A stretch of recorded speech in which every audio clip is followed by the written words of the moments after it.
everybody, and welcome back to another episode of How to Minecraft. I hope that y'all are having a fantastic day. We are back at the Nether Hub. We are not going to spend today's episode in the Nether Hub because we've spent the last two episodes here, and there's something else I want to do. I have a problem, and that problem is too much netherrack. I have been clearing out the tunnels of this area, and I have just been getting so much netherrack that I want to get rid of. Also, we are using some of the nether brick in the walls, so I need to convert this netherrack to nether brick, and I have so much. It is time for auto smelting. This was not an idea that I came to on my own. Thank you, Joseph John Paul, for the comment. Hey, Chad, introduce auto smelters since you have so much netherrack.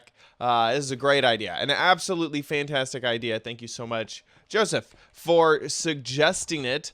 Also, you guys are so smart, and I'm such a dummy, because I was having so many issues with figuring out how to make sure things wouldn't spawn in my tunnels here, and I hated the look of buttons, and you guys mentioned, multiple people mentioned, let's just highlight one of them. Mazin Said says you can put slabs on the soul soil. It'll prevent mobs from spawning and will not affect your speed. And it is true. These slabs will not affect my speed.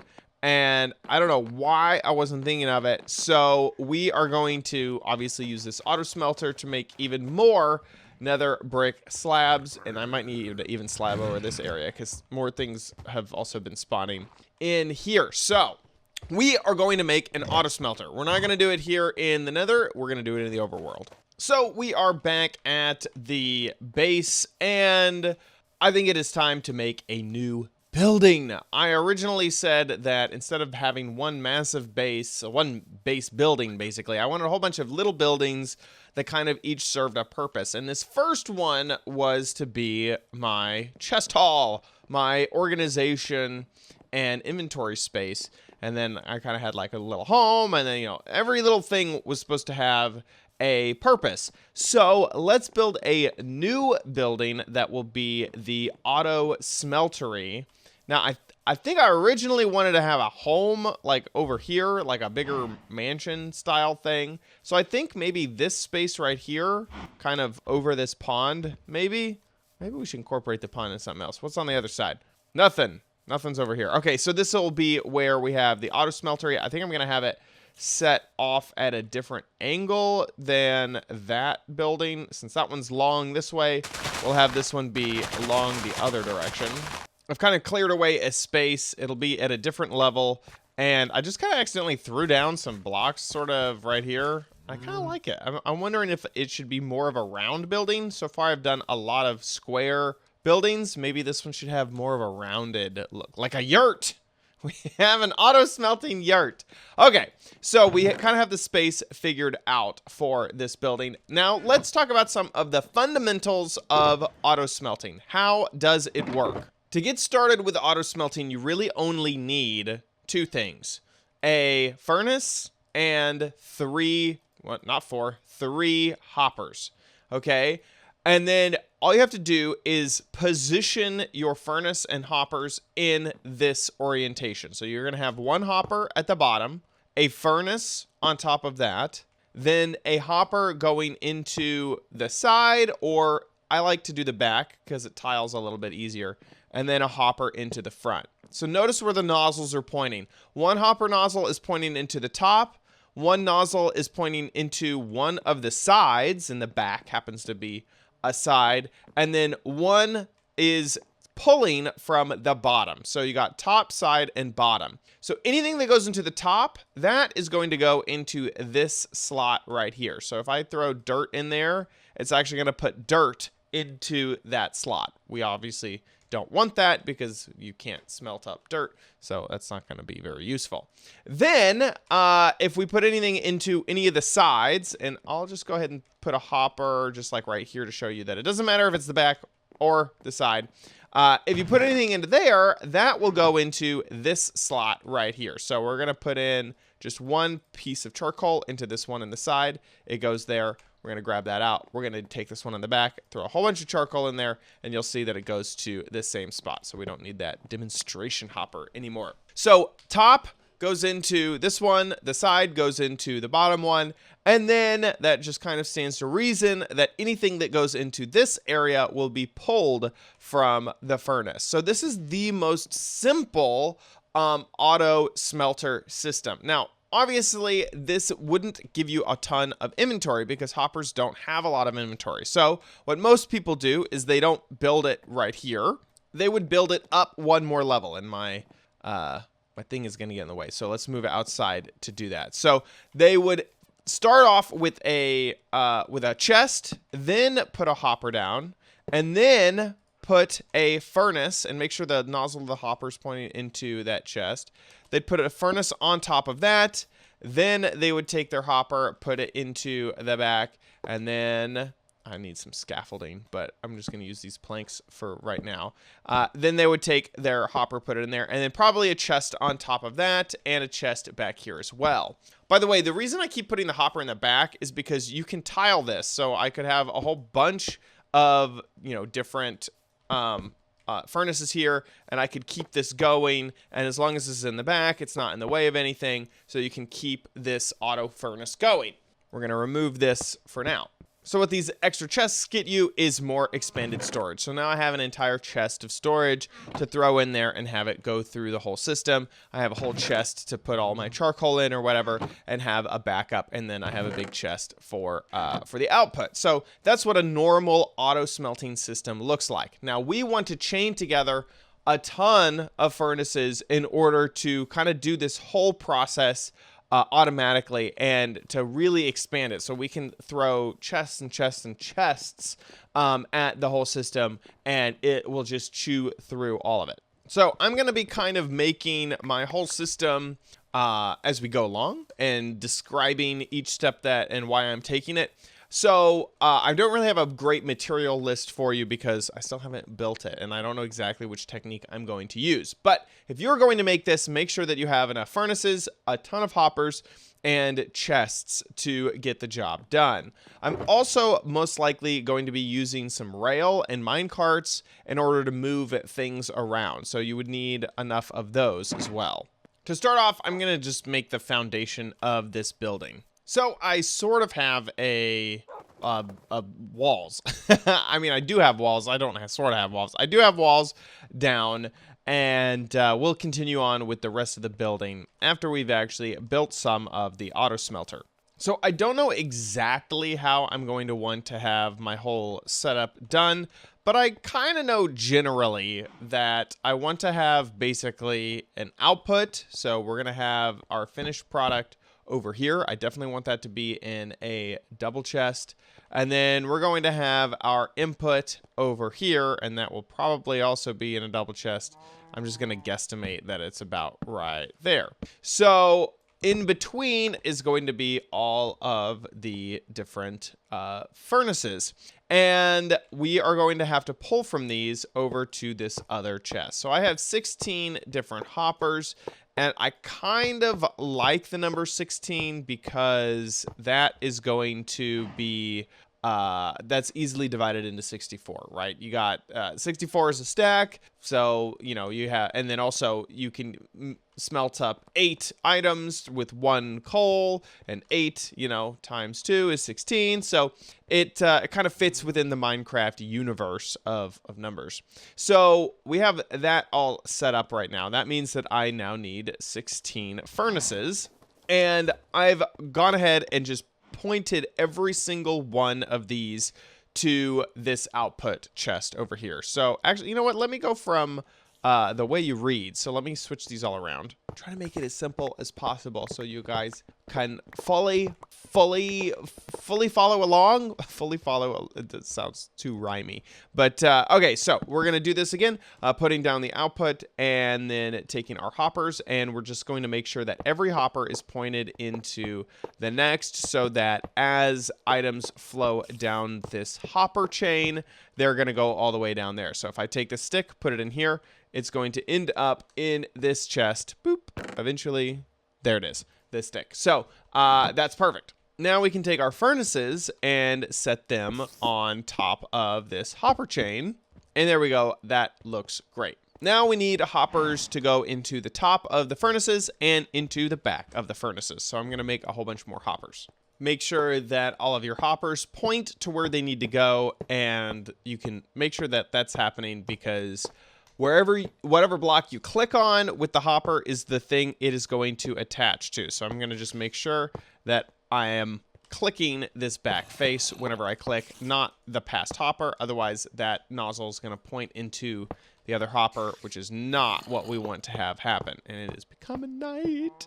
Now, there's a few different ways to kind of fill these upper hoppers with items. And one way is to just use more hoppers, is to create a hopper line that goes all the way down. But the disadvantage of that is that really the hoppers are not going to spread the items across the whole system. They are going to kind of focus on one hopper, and then once that's full, the hopper above it, one furnace, once that furnace is full, the hopper above it's going to have to get all the way full. So we really want a system that distributes the items much quicker than that. And I think that the best way to do that is with rails and a rail system. It's also interesting as I'm realizing I can have my input and my output at the same spot. I was thinking I needed my input over there, but I could have my input over here too, and we can do the exact same thing. So if we're going to be using rails and most likely hopper minecarts, then we are going to need to power those rails. And so why not just use powered rail? I don't know if I have any powered rail. I don't think I do. So we're going to have to make some. In fact, I don't even think I have a minecart chest. But we can definitely make up enough powered rail for us. Sure, let's just make all of it. I'm really low on gold. Really, really low on gold. That might be the next farm that we make. Everybody has been asking for a gold farm for forever. Make sure you subscribe for future videos. So let's mess around with this. So first off, we are just going to want to put down all of the rail. You're gonna have to hold down shift so that you don't accidentally click into a hopper and throw it on. And do that for both of the levels. Now on each side, we don't want the hopper to, or we don't want the minecart to fall off. So we're gonna put down blocks to stop them, and as long as this is powered, they'll hit the block and then head back the other direction. Now what would be the best option? In fact, I might just scoot all of this down one, because then we can just use that wall as our last block, and then also I have more room to do more redstone stuff over here. Okay, so we just moved everything down just by one. So now this kind of hits the end of that, and I think that I attached everything correctly. Yeah, everything looks exactly the same. Perfect. Now we have some extra powered rail. We're gonna keep that there for a moment because we're gonna use that in order to set up some logic with filling up chests and hopper minecarts and stuff. I'm making 2 hopper minecarts. I think that I'm gonna use them.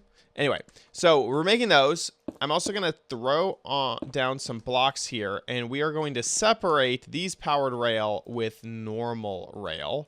And, whoops, get out of here. Wait, well, whatever. That's not what we want, but we can fix that later. So, the reason we are doing that is because I want to put down some powered rail that is going to activate when a hopper minecart becomes full. So will this listen, you work how I want you to. Put that there, perfect. Put that there, perfect. Okay, so now it is working. Okay, this is all still kind of prototypey. I'm just making sure that this is gonna work, but my idea is basically to have both of these things right here. I'll need a block there eventually. I might have to scoot that all the way up. Anyway, I'll deal with that later. But the idea is that as this comes over here, it is going to fill with items. And then once it fills with items, I'll have a comparator. Okay, I'm going to test this out. So I hope that this is how this is going to work, but I think I might need a different type of rail. Right now I have powered rail under there. I forget if the comparator can tell right off the bat or if it needs a detector rail or something like that. But anyway, so we're going to take sticks. We're going to throw it in there. This hopper minecart is going to fill. Oh my God, it's filling so fast. That's absurdly fast. Okay, so it's doing that. And then it isn't working. Okay, I think I need a detector rail is what I need. Oh my God, I made so many detector rails. 18 detector rails. I needed like 3. Okay, whoops. Okay, so let's get rid of that and then put all the sticks. Well, let's not keep the sticks in there for now. So I'm going to replace this with a detector rail and then take my minecart with a hopper in it and put that on top of the detector rail. And then we are going to take the sticks and throw them in there. Boop. And they come out so fast. And then it's already working. But that is the issue, is that this needs to be pushed on there. Oh, and that needs to be powered. I'm so dumb. So that I don't accidentally power any hopper. Will that work? That will work. Is that everything? No, I need one more. Boop. Get out of there. Wait, you. Update over there. I don't think that will lock the hopper. It will not lock the hopper. Okay, good. So that's all good. Let's try this again. Go down. Do your thing. Come back. Get detected. Ugh. Okay. Well, yeah, you still have stuff. So in this method, if it has things in it, it'll send it down the line. So if I grab stuff out of here and it is empty. Oh, shoot. The detector rail. Oh, my gosh. The detector rail is detecting that there is a hopper there. Get out of here.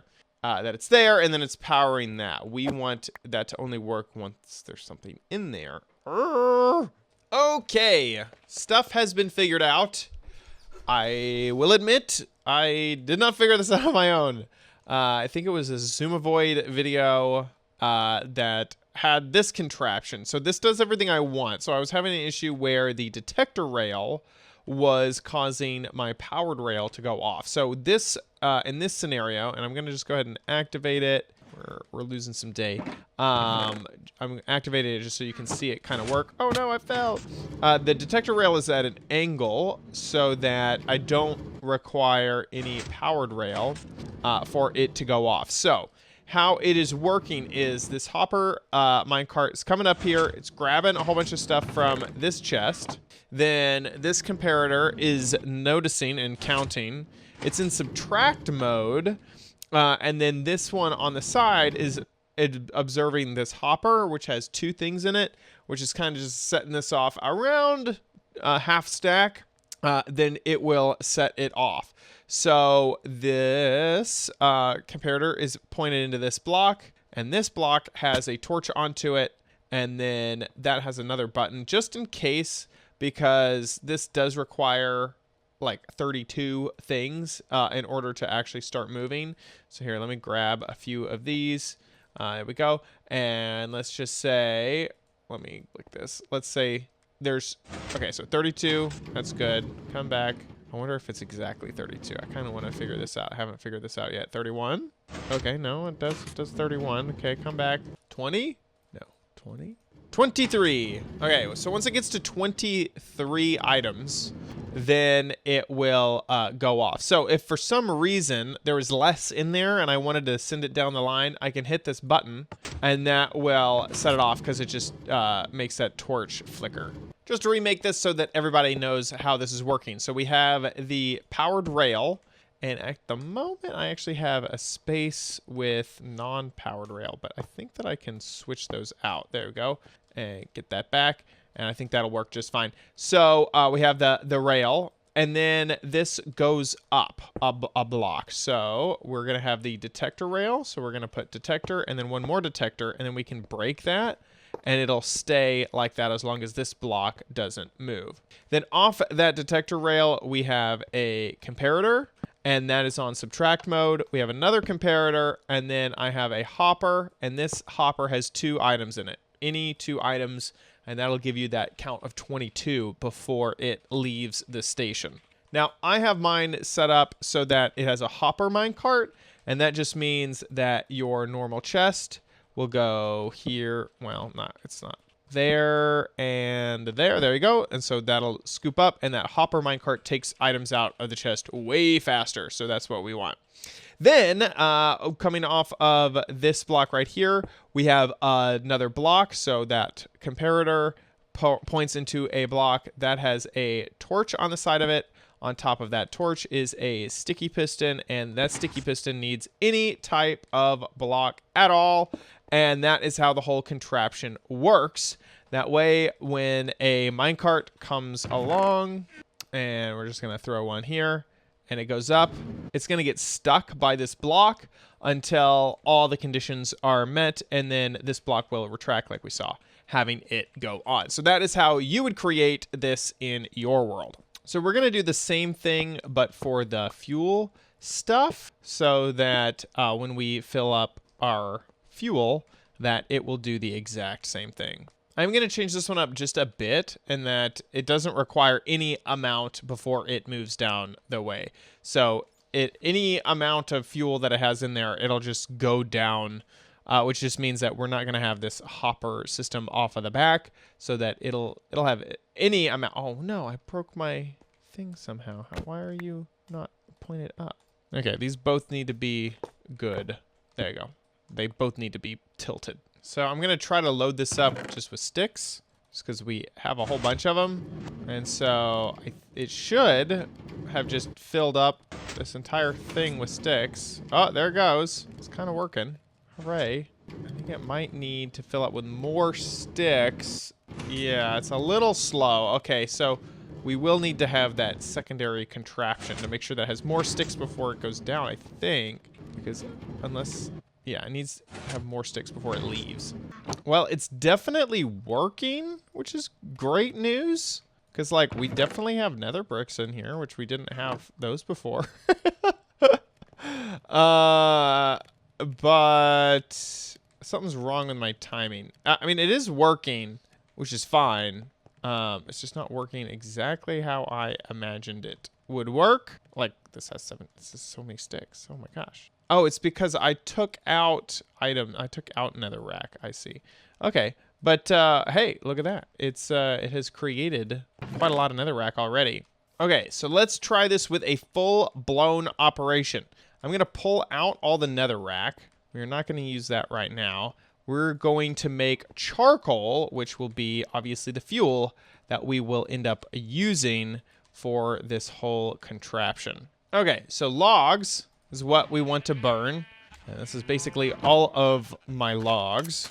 We will have the fuel source be charcoal. So we're going to come all around to the back. And by the way, I decided to basically, this is empty. I thought that it would be good, but then I realized that we don't want like 2 stacks of items in there before it goes down. So that's not really going to work. So anyway, we're going to throw some charcoal in there, and that should run down the line. And so now there should be fuel in all of this, and as it goes up in, we'll get another piece of fuel.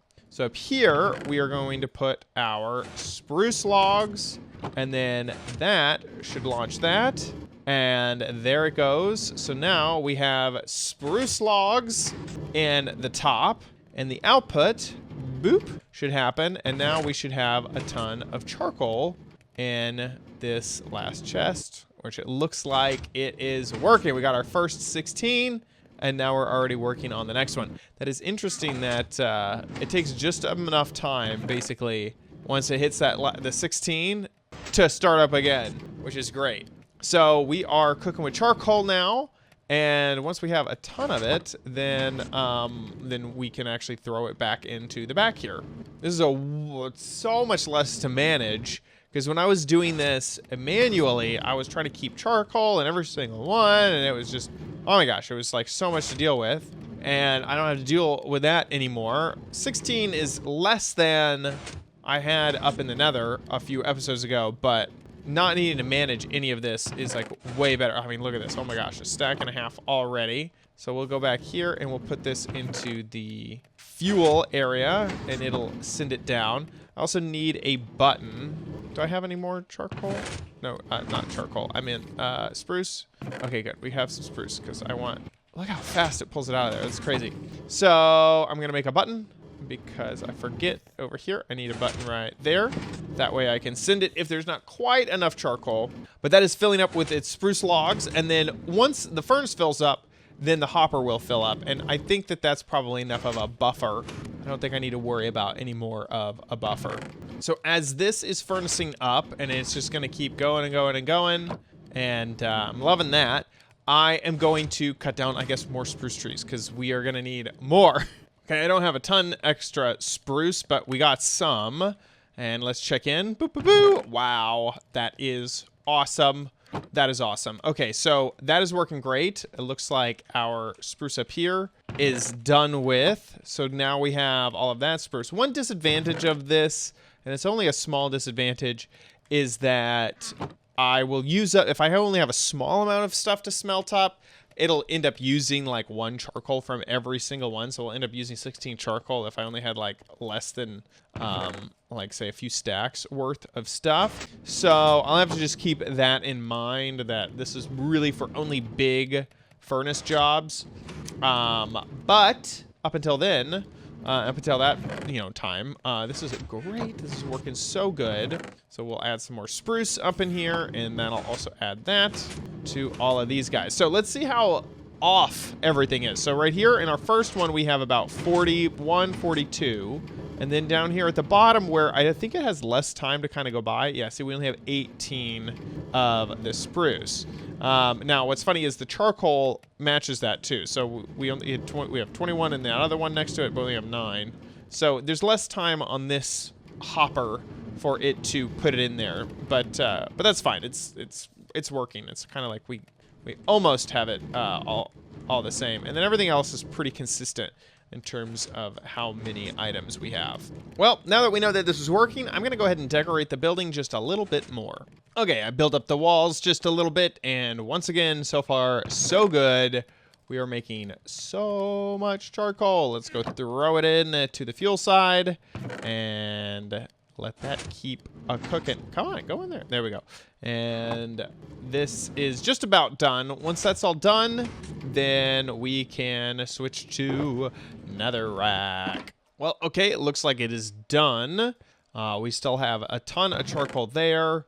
We still have some here. Let me clear my inventory. And we're gonna put this charcoal into the back, and then we can add some of our netherrack into the top here to actually get this turning into nether bricks. There it goes. Hooray, wonderful. And we still have tons of netherrack back in the nether. At the moment, the whole system basically has a bottleneck in how much it can hold as the output and the input. So we can't really overfill this with more than 2 double chests, or a double chest full of items. Then, we just run out of space from the output chest. Okay, so I think that this building is finished, except for a door. I guess I do need a door. Okay, let's slap a door on here. Boop, there we go. So now we have the auto smelter room. Currently, this is all of the extra netherrack that I need to smelt up. So we got quite a lot of it. So far, this is what we have smelted up, and this is still going back and forth, collecting things and depositing it into the furnaces and the item hoppers up above. I wonder if we will have enough charcoal. I guess we will. These ones seem low on charcoal, these first few ones. Not sure why they're so low. But back here, do you have any extra charcoal? Ooh, 14. Oh man, so some of these have extra, some don't. But that's pretty good. That's pretty awesome. This is all working. It doesn't seem to be completely consistent on the item numbers, but I'm totally fine with that. This is gonna be great. It's simple, and this is really all that I need it for, so I don't have to constantly be babysitting all of the furnaces going on at once. And look at this, already tons of nether brick out of my auto smelter. That about wraps it up for this episode of How to Minecraft. Thank you so much for watching. If you enjoyed it, please give this video a like. Also, make sure you subscribe for future videos, tips, tricks, tutorials, and spotlights here on OMG Craft. If you want to support me directly, there's two ways to do that. You can become a member of the channel. Click on the join button to find out more. You can join my survival Java edition server. There's instructions after you join on how to do that. And then also, if you want to directly support me, you can buy merchandise at helloomg.com. Once again, that's HELLOOMG.com. Thanks so much for watching, and we'll see you on the next episodes of How to Minecraft. Bye.